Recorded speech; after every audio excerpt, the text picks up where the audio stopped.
আসসালামু আলাইকুম। বিজয়ের 50 বছরে সবাইকে বিজয় দিবসের শুভেচ্ছা।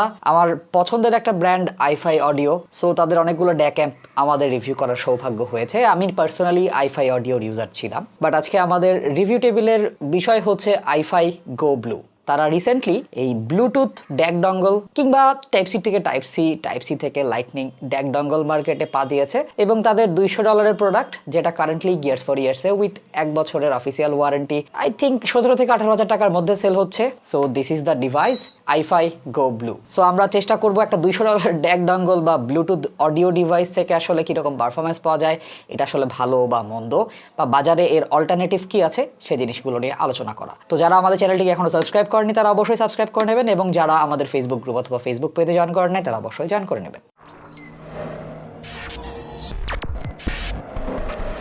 সো আমাদেরকে ডিভাইসটা পাঠিয়েছে গিয়ার্স ফর ইয়ার্স। তাদের কাছে iFi, হাইফাই ম্যান, ফিও এছাড়াও আরও অন্যান্য নামি দামি অডিও ব্র্যান্ডের অডিও গিয়ার অফিসিয়াল ওয়ারেন্টি সহ সুলভ মূল্যে পারচেস করতে পারবেন। তাদের বিস্তারিত আমাদের ডিসক্রিপশন বক্সে দেওয়া থাকবে।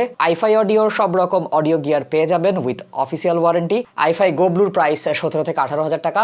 এটার এক্সাক্ট প্রাইসিং আমাদের ভিডিওতে এবং ডিসক্রিপশনে দেওয়া থাকবে। তো চলুন ভিডিও শুরু করে ফেলি। সো ফার্স্ট অফ অল, ডিভাইসটার বক্সের ভেতরে তেমন কিছু নেই। বক্সের ভেতরে এই ছোট্ট ডঙ্গলটা, একে চার্জ দেওয়ার জন্য একটা USB A থেকে USB C কেবল, এবং এটা ক্যারি করার জন্য একটা ক্যারিং কেস রয়েছে। ক্যারিং কেসটা ছোটখাটো, হ্যান্ডি এবং এটাকে স্ক্র্যাচ থেকে বাঁচাবে, কিন্তু এটার সাথে কোনো টাইপ সি থেকে টাইপ সি কেবল আসে না। এটা আমার কাছে খারাপ লেগেছে। যেহেতু এটা ওয়্যার্ড মোডে ইউজ করা যায়, আমরা জিনিসটা এক্সপেক্ট করতেই পারতাম। তবে ডিভাইসটা দেখেন কত ছোট, লাইক আমার হাতের থেকে এটা ডিভাইসটা অনেক ছোট। এটা লাইটারের সমান সাইজ, অনেকে জিপোর সাইজ এটার থেকেও বড় হবে, এবং অনেকে এটা পকেটে দেখলে লাইটার ভেবে ভুল করতেই পারেন। লাইক পাশে আবার একটা ডায়াল আছে, এটা দিয়ে মনে হয় আগুন জ্বালানো যেতে পারে, সো অ্যান্ড অন। বাট ডিভাইসটার বিল্ড কোয়ালিটি প্রিমিয়াম লেভেলের। ডিভাইসের সামনের দিকে মেটালের ইন্ডিকেশনে এখানে iFi লেখা রয়েছে, মেটালের একটা কভার রয়েছে উপর থেকে নিচ পর্যন্ত। পেছনের সাইডটা ম্যাট প্লাস্টিক, তবে প্লাস্টিকটা বেশ প্রিমিয়াম ছিল। ডিভাইসটাতে একটা ভলিউম রোটেশনাল ডায়াল রয়েছে, যেটা দেখেন এই যে সাউন্ড করে সুন্দর। সো এটা একটা স্যাটিসফাইং ফিল আছে, এবং iFi লেখা এপাশে একটা বাটন রয়েছে। বাটনটা মাল্টি ফাংশনাল বাটন। এটা play, pause, track skip, track backward এই জিনিসগুলো করতে পারবে, এবং ভয়েস অ্যাসিস্ট্যান্ট ট্রিগার করতে পারবেন এই জিনিসটা দিয়ে, লাইক দিস পিক্সবি। ওকে, নিচে একটা টাইপ সি পোর্ট রয়েছে, তার সাথে এটাকে রিসেট দেওয়ার জন্য একটা রিসেট পিন দিয়ে খুঁতে দেওয়ার জন্য একটা রিসেট অপশন রয়েছে, এবং তার সাথে একটা মাইক্রোফোন রয়েছে। সো এটা ব্লুটুথ দিয়ে যখন আপনার ফোনের সাথে কানেক্ট হবে, আপনি মাইক্রোফোন দিয়ে কথাও বলতে পারবেন, হ্যালো 1 2 3 হ্যালো। তার সাথে একটা টাইপ সি পোর্ট রয়েছে, এই পোর্টটা দিয়ে এটাকে চার্জ দেওয়া যাবে, এবং এই পোর্টটা দিয়েই এই ডিভাইসটা ফোনের সাথে ডিরেক্টলি কানেক্ট করা যাবে ওয়্যার্ড মোডে। উপরের দিকে আরেকটা এলইডি ইন্ডিকেটর রয়েছে, এই এলইডি ইন্ডিকেটর দিয়ে ফোনের সাথে কানেক্টেড কিনা সেটা দেখাবে, ব্যাটারি লেভেল দেখাবে, এবং পেয়ারিং মোডে থাকলে রেড এবং অন্যান্য কালার ব্লিঙ্ক করে দেখাবে। উপরের দিকে দুটো পোর্ট রয়েছে, 4.4 মিলিমিটার পোর্ট এবং 3.5 মিলিমিটার পোর্ট। আরেক পাশে পাওয়ার বাটন, আর ঠিক ভলিউম ডায়ালটার নিচে আরেকটা মাল্টি ফাংশনাল বাটন রয়েছে, যে বাটনটা আপনাকে পেয়ারিং মোডে নিয়ে যেতে সাহায্য করবে লং প্রেস করলে, এবং শর্ট প্রেস করলে এখানে এক্স বেস এবং এক্স স্পেস রয়েছে। এক্স বেস গানের বেসকে একটু বাড়ায় দেবে, আর এক্স স্পেসটা হচ্ছে সাউন্ড স্টেজটা একটু ওয়াইড করে দেবে। তো এটাতে 450 মিলি অ্যাম্পের ব্যাটারি ইউজ করা হয়েছে। এটা ব্যাটারি ব্যাকআপ খুব একটা ভালো দেয় না, এটা একটা অবশ্যই কমপ্লেন। ব্যাটারি ব্যাকআপটা ভলিউম লেভেল এবং 4.4 মিলিমিটার পোর্ট ইউজ করছেন না 3.5 মিলিমিটার পোর্ট ইউজ করছেন তার উপরে ডিপেন্ড করবে। সো এটা আমরা পেয়েছি 6 থেকে 7 ঘন্টা, একটু 7 ঘন্টার বেশি যদি আপনি 50%-এর কম ভলিউমে শোনেন। বাট এটা কিন্তু ফিচার প্যাকড একটা ডিভাইস। 17,000 টাকা প্লাস একটা ডিভাইসের অবশ্যই ফিচার প্যাকড হওয়া উচিত। এটা ব্লুটুথ 5.1 দিয়ে আপনার ফোনের সাথে কিংবা অন্য যে কোনো ব্লুটুথ ডিভাইসের সাথে কানেক্টেড হবে। তার সাথে এখানে aptX HD, LDAC, LHDC সব রকম হাই এন্ডের ওয়্যারলেস কোডেক রয়েছে। তার পাশাপাশি এইটা ফোনের সাথে ওয়্যার্ড মোডেও কানেক্ট হবে, টাইপ সি থেকে টাইপ সি থেকে type B, so and non পিসির সাথেও কানেক্ট করা যাবে এই ডিভাইসটা অ্যাজ এ ড্যাক। ওই ক্ষেত্রে এখানে 24 বিট 96 কিলোহার্টজের অডিও সাপোর্ট করবে, আর এটাতে সাইরাস লজিকের ড্যাক চিপ ইউজ করা হয়েছে, বেশ ভালো ড্যাক চিপ ইউজ করা হয়েছে। বাট আমি iFi-কে আমি আসলে চিনি এর বার ব্রাউনের অডিও চিপগুলোর কারণে। ব্লুটুথ যখন অন করেছিলাম এর ভলিউম ডায়ালটা সুন্দর কাজ করে। আমি যখন ওয়্যার্ড মোডে ফোনের সাথে ইউজ করেছি এটার ভলিউম ডায়ালটা তখনও কাজ করে, এবং প্লে পজ বাটনটাও কাজ করে। এটার বিল্ডে আরেকটা ব্যাপার হচ্ছে, যেহেতু এটা ম্যাট ফিনিশ, স্ক্র্যাচ পড়ে যাওয়ার ইজি চান্স আছে। তবে ডিভাইসটার সাথে যদি একটা ক্লিপ থাকতো, লাইক এটাকে যেমন আমি দেখেন আমার মাইক্রোফোনটা এখানে ক্লিপ করে রাখতে পেরেছি, এটা ব্লুটুথ ডিভাইস, আমরা আসলে এটাকে কোনো একটা জায়গাতে লাইক শার্টের বুক পকেটে বা আমাদের প্যান্টের বেল্টে কিন্তু ক্লিপ করে রাখতে পারতাম। বাট এরকম কোনো জিনিসপত্র দেওয়া হয় নাই, বা হয়তো তারা ভবিষ্যতে এটার একটা অ্যাক্সেসরিজ ইউজ করবে, সেটা হলে ভালো হয়। এই প্রাইস ব্র্যাকেটের নিচে বেশ কিছু ব্লুটুথ ড্যাক ডঙ্গল রয়েছে, সবগুলোও কিন্তু মাউন্টিং মেকানিজম আছে, যে আপনি কোথাও একটা ক্লিপ করে রাখতে চাইলে ক্লিপ করে রাখতে পারবেন, এটাতে নাই।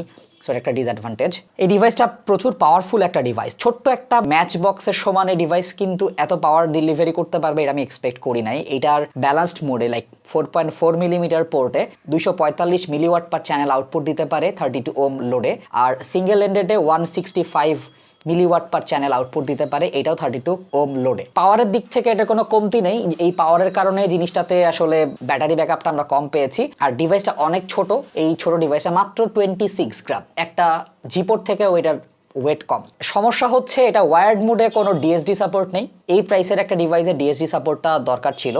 এটা ওয়্যার্ড মোডে ইউজ করলে এমকিউএ সাপোর্ট নেই, যারা টাইডাল ইউজ করেন তাদেরকে হতাশ হতে হবে ওয়্যার্ড মোডে ইউজ করে। আদারওয়াইজ এটা অ্যাজ আ ডিভাইস বেশ কম্পেলিং ডিভাইস, বাট প্রাইসটা একটু বেশি প্রিমিয়াম সেগমেন্ট, বিকজ একটা ছোট ডিভাইস অনেক বেশি ফিচার ইনক্লুড করাতে এখানে আসলে ইঞ্জিনিয়ারিং কস্টিংটাই আমাদের অনেক বেশি পড়েছে। এটার বেশ নিউট্রাল থেকে একটু হালকা ব্রাইটের দিকে প্রেজেন্টেশন আছে, সো সব রকম ইয়ারফোনের সাথে এটার সাউন্ড আবার ভালো লাগবে এরকম না। তবে আইফাই হাউস সাউন্ড যেমন একটু হালকা ওয়ার্মিশ, একটু অর্গানিক যে নেচার সেটা এখানে আছে। বেজের প্রেজেন্টেশন বেশ ভালো ছিল, বেজের একটা অথরিটি বা কিক রয়েছে যেটা ভালো লাগবে সবার, যে কোনো ইয়ারফোনকে আরেকটু এনহ্যান্স করে আরেকটু এনার্জেটিক ডেলিভারি দিতে সাহায্য করবে। তবে ব্রাইট ইয়ারফোনের সাথে পেয়ারিং করলে এই ডিভাইসটা একটু আনলিসেনেবল লাগে, তখন আপার মিড রেঞ্জের পিকটা কানে লাগে, তখন আপ ট্রেবলের এক্সটেনশনটা বেশি প্রমিনেন্ট মনে হয়, যার কারণে ইয়ারফোনগুলো আসলে ইউজেবল থাকে না। তবে এইটার সাথে ওয়ার্ম সাউন্ডিং ইয়ারফোনগুলোর পেয়ারিং বেশ ভালো ছিল। Ultimately resolution, detail, sound stage এটা অ্যাজ আ ডিভাইস, ছোট একটা ডিভাইস হিসেবে খুব ভালো প্রোভাইড করতে পেরেছে। যদিও আমার কাছে আইফাইয়ের সাউন্ডটা যেরকম ফুল বডিড খুব সুন্দর একটা ভোকালের একটা প্রেজেন্টেশন থাকবে, ভোকালের একটা ভরাট অবস্থা থাকবে, সেটা এটা দিতে পারে নাই। নিউট্রাল সাউন্ডিং ইয়ারফোনগুলোর ভোকাল ডিভাইসটা একটু হালকা ক্যানে বানিয়ে ফেলেছে, ডিভাইসটার মিডসটা একটু হালকা থিন বলবো compare to the other আইফাই device I have tried. So ওই দিক থেকে গো ব্লুটা আমার কাছে একটু শর্ট কামিংস বলে মনে হয়েছে, but throughout the whole spectrum bass, mids এবং ট্রেবলে যা এনার্জি ছিল, যা ডিটেইল ছিল, যা প্রেজেন্টেশন ছিল, এটা মিক্সিংয়ে যে জিনিসগুলো ইনক্লুড করা হয়েছে সবগুলো সুন্দর করে এখানে উপস্থাপন করতে পেরেছে। বাট আমি খেয়াল করেছি ব্লুটুথে যখন আমি ইউজ করছিলাম এলড্যাক দিয়ে, তখন আসলে সাউন্ডটা একটু কম্প্রেসড বলে মনে হতো আমার। যখন আমি ওয়্যার্ড মোডে ইউজ করেছি সেই সাউন্ডটা একটা ওপেন আপ হয়েছে, সাউন্ড স্টেজটা আর একটু প্রমিনেন্ট হয়েছে, এবং ইনস্ট্রুমেন্টগুলোর যে পজিশনিংটা সেটাও আসলে ডেফিনিট হয়েছে।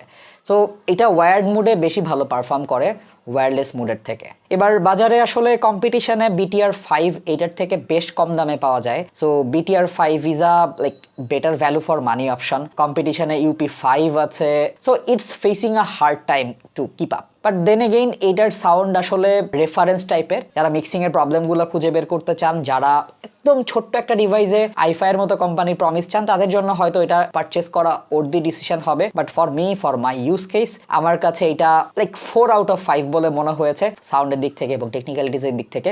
মোরওভার এটাকে আপনার চার্জও দিতে হবে, সেটা একটা প্রবলেম। সো আমরা শর্টকাটে যদি ডিভাইসটার প্রোজ এবং কনস আলোচনা করে ফেলি, ডিভাইসটা ছোট হলেও প্রচুর পাওয়ার প্যাক করে, ডিভাইসের সাথে সব রকম ফাংশনালিটিস রয়েছে, সব রকম ব্লুটুথ এবং ওয়্যার্ড ফিচার রয়েছে, জাস্ট ডিএসডি ছাড়া। ব্লুটুথ 5.1 যেটা একটা স্ট্রং কানেকশন দিয়েছে আমাদেরকে, সাউন্ডের অথরিটি রয়েছে এবং মাইক্রোফোন আছে যেটা আপনি ইউজ করতে পারেন। বাট খারাপ দিক হচ্ছে এটার বক্সের সাথে কোনো টাইপ সি থেকে টাইপ সি কেবল আসে নাই, যেটা দিয়ে আমরা ফোনের সাথে কানেক্ট করতে পারবো। এটাতে কোনো ক্লিপ নেই যেটা আমরা কাপড়ের সাথে অ্যাটাচ করে রাখতে পারবো। সাউন্ড আর একটু ওয়ার্ম হতে পারতো, সাউন্ডের মধ্যে আর একটু অর্গানিকনেস থাকতে পারতো, যেটা আমি মিস করেছি এখানে। সাউন্ড স্টেজটা আর একটু ওপেন আপ হতে পারতো, সাউন্ড স্টেজটা একটু ন্যারো লেগেছে আমার কাছে কম্পেয়ার টু অভিডিওস B1। ওয়্যার্ড মোডে কোনো ডিএসডি কিংবা এমকিউএ সাপোর্ট নেই, যেটা $200 প্রাইস ব্র্যাকেটে একটা অবভিয়াসলি মানে শর্ট কামিংস বলবো আমি। জিনিসটা পারচেস করার আগে অবশ্যই গিয়ার্স ফর ইয়ার্স থেকে নিজে ফিজিক্যালি ট্রাই করে তারপরে কেনার অনুরোধ থাকবে। তবে তাদের কাছে যেহেতু এটা ডেমো দেওয়ার ব্যবস্থা আছে এবং তাদের কাছে যেহেতু 1 বছরের অফিসিয়াল ওয়ারেন্টির প্রমিস রয়েছে, এটা আপনি ট্রাই করে দেখতে পারেন। সো নিজে ট্রাই করে যদি ভালো লাগে তখনই আসলে এটা কেনার ডিসিশন নিতে বলবো। সো থ্যাঙ্কস ফর ওয়াচিং, দেখা হবে নতুন ভিডিওতে। যারা আমাদের চ্যানেলটিকে এখনো সাবস্ক্রাইব করেনি তারা অবশ্যই সাবস্ক্রাইব করবেন, যারা আমাদের ফেসবুক গ্রুপ এবং ফেসবুক পেজে জয়েন করেন তারা অবশ্যই জয়েন করবেন। সবাইকে আবারও 50তম বিজয় দিবসের শুভেচ্ছা। সবাই ভালো থাকবেন, সুস্থ থাকবেন। আসসালামু আলাইকুম।